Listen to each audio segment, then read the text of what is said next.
teman-teman, ketemu kembali dengan saya, Dewi.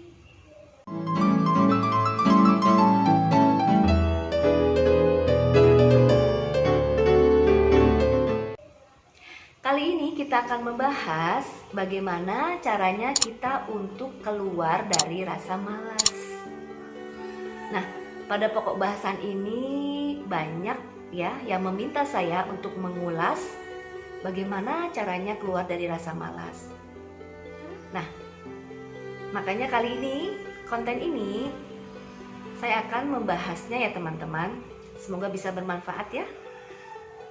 Nah, rasa malas itu ada dari kita bangun tidur sampai kita tidur kembali. Saya pernah mengalaminya, rasa malas itu dari bangun tidur sampai mau bangun pun jadi mager gitu ya, malas gerak.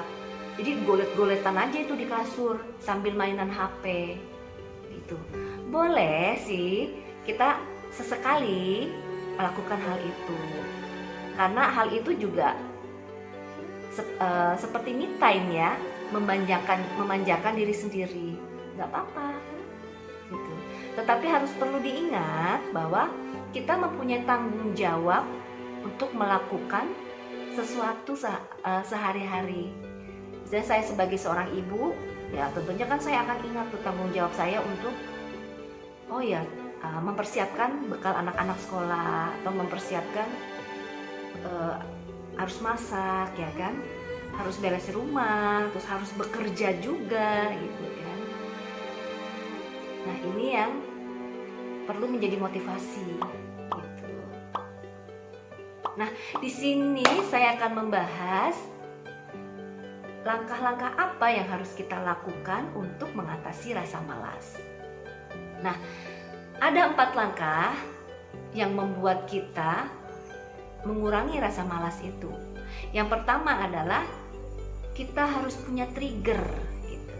Jadi trigger itu adalah suatu peristiwa yang ekstrim bahkan, yang mendorong kita melakukan perubahan besar di dalam hidup ya, yang menjadi shock terapi bagi kita, untuk yang mendorong kita melakukan perubahan besar.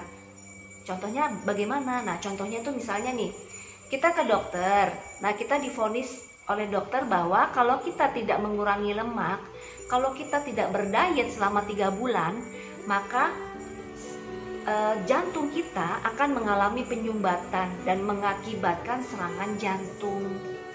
Nah, itu kan suatu peristiwa yang membuat kita shock ya, dan kita harus melakukan sesuatu agar peristiwa itu tidak terjadi gitu. Kita harus merubah pola hidup, pola makan gitu ya. Nah, ini menjadi trigger kita untuk kita melangkah gitu ya, untuk kita benar-benar berusaha gitu untuk mencapai hidup yang lebih sehat ya kan? Jadi kita tinggalkan rasa malas kita berbuat sesuatu untuk hidup yang lebih sehat gitu. Yang kedua adalah kita harus punya goal atau tujuan kita melakukan sesuatu. Nah, kadang-kadang goal itu ya, kita perlu suatu peristiwa the power of kepepet gitu. Contohnya kayak gini, tadinya kita malas ya untuk berusaha ya gitu. Nah, tapi kita mengingat bahwa bulan depan kita tuh harus membayar kontrakan yang sudah kita tunggak selama 2 bulan. Kalau tidak, nanti kita akan terusir dari sana. Nah, itu semacam motivasi kita ya, semacam kita dibakar emosi kita untuk kita bisa berusaha mencari uang yang bisa menutupi atau bisa membayar kontrakan kita itu. Bagaimana caranya? Nah, itu tadi yang keluar adalah the power of kepepet.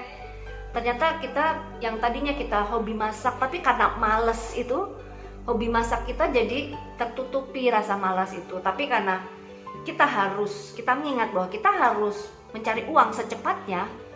Nah, dari kita hobi masak itu kita kembangkan sehingga kita bisa apa namanya, menjadi usaha membuka kue kue kecil, kue kering gitu ya, atau catering gitu ya. Nah, yang bisa menghasilkan uang. Dan ternyata teman-teman kita tuh cocok dengan rasa makanan yang kita jual. Dan itu kan sangat senang sekali ya gitu. Ternyata kita bisa menghasilkan uang gitu dari usaha atau hobi kita itu gitu. Atau misalnya yang suka membengkel gitu ya, kita buka deh bengkel kecil-kecilan ya kan, atau bengkel otomotif ya, atau bengkel elektronik ya kan. Ternyata ada hasilnya gitu, kita menghasilkan uang gitu. Jadi memang harus punya goal gitu kita untuk keluar dari rasa malas. Yang ketiga adalah harus punya optimis ya kan. Optimis itu sesuatu yang menjadikan kita bahwa kita itu berusaha dan kita yakin bahwa usaha kita itu akan berhasil. Usaha kita itu akan mencapai goalnya, mencapai tujuannya, atau bahkan lebih melampaui dari apa yang kita cita-citakan. Itu lebih baik lagi. Jadi optimis itu perlu sekali ya, sebagai bahan bakar sumbu kita untuk mengejar sesuatu. Positive thinking. Yang keempat adalah kita harus cukup istirahat. Nah, kenapa cukup istirahat ini dimasukkan dalam langkah ya? Ya karena dengan istirahat yang cukup, manusia itu kan standarnya tidur atau istirahat itu kan 8 jam sehari, ya kan? Nah, itu bisa membuat tubuh kita menjadi bugar atau menjadi fit. Dengan tubuh yang bugar dan fit, otomatis stamina kita juga bagus. Staminanya bagus, otomatis juga moodnya juga bagus, good mood gitu loh. Kita bangun good mood yang bagus. Nah, semua itu kan saling berkaitan ya. Coba bayangkan kalau kita kurang istirahat, ya kan? Istirahatnya kurang, banyak pikiran, yang ada kita jadi uring-uringan, kita jadi nggak semangat, ya kan? Kita jadi loyo, jadi bad mood ya, yang muncul adalah bad mood. Kalau sudah bad mood, namanya kita untuk semangat untuk bekerja itu nggak ada. Nah, itu kenapa istirahat yang cukup itu penting untuk membangun good mood dan stamina yang bagus. Gitu.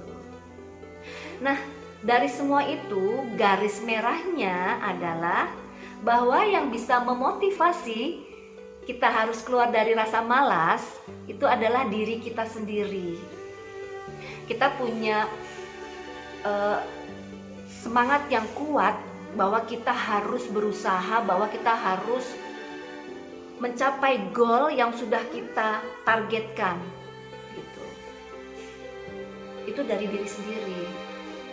Kalau diri sendiri saja sudah tidak ada semangat, tidak ada goal yang harus kita capai, itu udah susah. Mau orang memotivasi bagaimanapun dari luar, ya itu nggak akan mempan, nggak akan masuk di kita. Kitanya dulu yang harus membuka diri, kitanya dulu yang harus mempunyai inisiatif gitu, mempunyai semangat itu tadi. Nah, segitu dulu ya teman bahasan yang kita kupas. Semoga bermanfaat dan menjadi inspiratif bagi teman-teman untuk bagaimana keluar dari rasa malas. Nah, kalau ada teman-teman yang ingin usul pokok bahasan apa yang ingin kita kupas di next konten saya berikutnya, silakan teman-teman taruh di bawah video saya itu pokok bahasan apa yang ingin kita kupas. Dan jangan lupa untuk like, subscribe, dan bunyikan lonceng untuk notifikasi saya yang keluar saat saya mengupload video yang baru. Terima kasih ya teman-teman. Jadilah pribadi yang selalu pandai bersyukur. Jadilah pribadi yang penuh bahagia, penuh kasih, penuh sayang, dan penuh cinta. Rahayu.